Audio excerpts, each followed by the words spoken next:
Hello!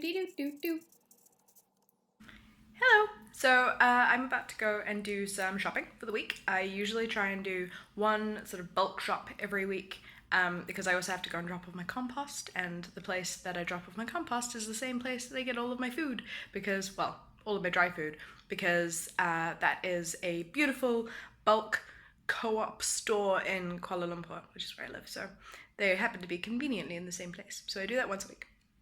So one of the main things that you have to remember about zero waste shopping is you have to be prepared. You have to think about what you're going to buy so you don't get extra, and then you also have to think about what you're going to put it in. So what I've got is a whole bunch of bags and jars and things like that I take with me, and it means that I can get things that don't have their own bags or jars and packaging. Looking at my list, I know that I'm gonna need some bags and a jar. So bags are really good for bigger things. For example, chickpeas is on my list, and tomatoes and baking soda. Baking soda is gonna go in this jar here because it's quite fine. So that's not gonna work in one of these bags because it'll all end up spread through the rest of my backpack. And sugar can go in one of these, because I get coarse raw sugar. So that goes in one of these just fine. The Hive in Bangsar is one of my favourite places in KL to do my zero waste shopping. I can get everything here from spices and salts all the way through to flour, grain, lentils, rice, and pretty much everything else you can think of. And even better than that, it's usually cheaper than the supermarket. So I'm gonna get some nuts today in this bag, and this bag was made out of a recycled or upcycled dressing gown that I got at a second-hand store. So I'm gonna get some of these hazelnuts today, and I'm gonna come over here. Claire, can I? Let me help you. So this is how we buy. So I'm gonna put that on there. This is gonna get teared, so back to zero. So it's down to zero, so that means I'm not gonna pay for the bag, which is great. Hazelnuts in the bag. How many grams would you like?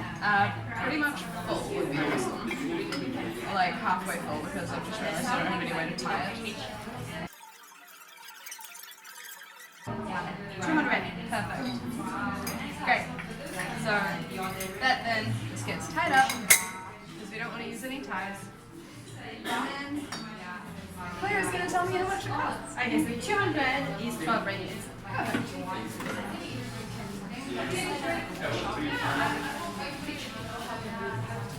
Thank you so much. And that is how you do bulk shopping, zero waste.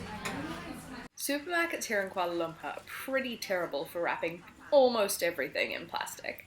But if you look hard enough, you can usually find one or two things that are still package free. For example, cucumbers, leaves, some of which I've never seen before. Bananas are another one that usually come unpackaged. They may have a sticker or a bit of string, but that's not too bad. Take any unwrapped vegetables to the counter, and they should just put stickers straight on the vegetable. Another great place that you can go in Kuala Lumpur is the wet markets. These are traditional markets where they sell all kinds of beautiful fresh produce. It's usually a lot more local as well, so you're supporting locals, small businesses rather than supermarkets, and all of your food is lovely and fresh. They also do tofu, which is something I've not found anywhere else unpackaged. And that's it. It really is that easy to start on your journey to zero waste in Kuala Lumpur. If you'd like to hear more about different ways that you can do that, or different hints and tips that I've got, leave me a comment. Otherwise, if you just want to see more travel videos, you can also just say, Caitlin, get back to the travel videos. We don't want to know about your zero waste stuff. I'm probably still going to tell you, but you can ask. Bye! Namiwi!